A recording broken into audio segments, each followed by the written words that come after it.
How wealthy people in the Bible made their wealth, lessons from Scripture. Welcome to our channel. In today's video, we're diving into a timeless topic: how did wealthy people in the Bible make their wealth? And what can we learn from them to apply to our lives today? From kings to shepherds, the Bible offers us incredible insights into the lives of those who built fortunes through wisdom, hard work, and divine guidance. Join us as we explore the stories of these ancient figures and the lessons they hold for us. Our first story takes us to the patriarch Abraham. Abraham is often considered the father of wealth in the Bible. But how did he acquire his fortune? In Genesis 13 verse 2, we learn that Abraham became very wealthy in livestock, silver, and gold. His wealth came through God's blessing, but also through his keen business acumen and wise decision-making. Abraham was not afraid to take risks, and he followed God's calling, even when it required stepping into the unknown. He made shrewd business choices, like the partnership he formed with Lot, his nephew. But perhaps the most important lesson from Abraham's wealth is that his prosperity came as a result of trusting in God's guidance, no matter how uncertain the future seemed. Abraham's son, Isaac, inherited both his wealth and his wisdom. In Genesis 26, we see Isaac reaping the rewards of his stewardship over the land. Even during a time of famine,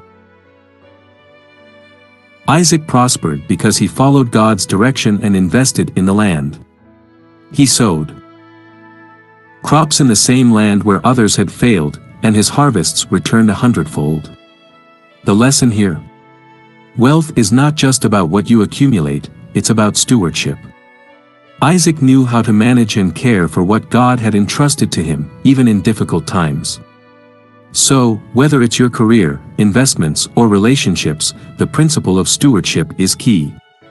Next, let's talk about Jacob. His story in Genesis 30-31 illustrates the value of hard work and perseverance. Jacob worked tirelessly for his uncle Laban, and though he was treated unfairly, he never gave up. Over time, his hard work and strategic thinking began to pay off. Through careful breeding of Laban's livestock, Jacob grew his own wealth. Jacob's story teaches us that wealth doesn't always come instantly. It requires patience, resilience, and sometimes enduring difficult situations with integrity. The lesson: success comes through hard work and persistence, even when the odds are stacked against you. Now, let's look at King Solomon, the richest and wisest king of Israel. Solomon's wealth didn't come by accident. In 1 Kings 3, Solomon famously asked God for wisdom, and in return, God gave him both wealth and honor.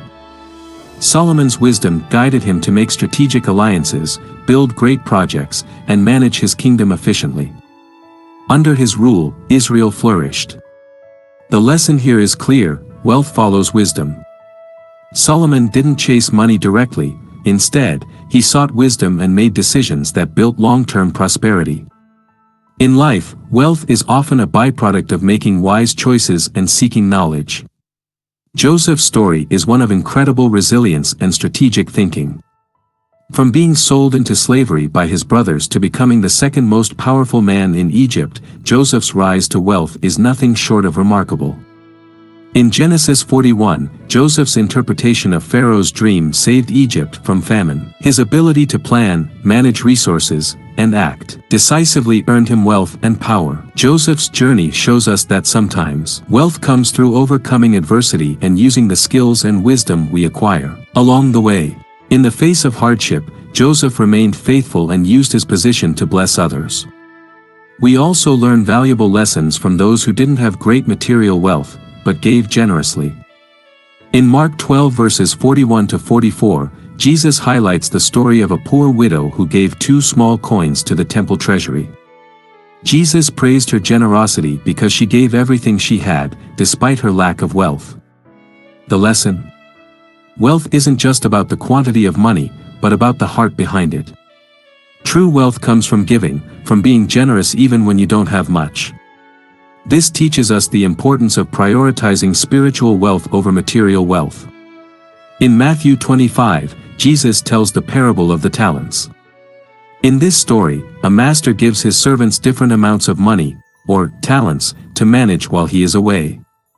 The faithful servants invest and multiply their talents, while the lazy one buries his. The lesson here is about responsibility and taking action. Wealth is not just about receiving, it's about managing what you have wisely and making it grow. God gives us all different resources, time, skills, money, and we are responsible for using them well to create more. The faithful servant receives even more because they invested in what was entrusted to them. Throughout the Bible, we see that wealth is not just about riches, but about how we manage, grow, and use our resources wisely. From Abraham's faith, Isaac's stewardship, Jacob's perseverance, Solomon's wisdom, to Joseph's resilience, and the widow's heart of generosity, these stories teach us that wealth is a gift, a responsibility, and a tool for serving others. Remember, true wealth is not found in material possessions, but in how we use our talents, time, and treasure to fulfill God's purpose. Thank you for watching, and don't forget to like, subscribe, and share this video with others who may benefit from these lessons. See you next time.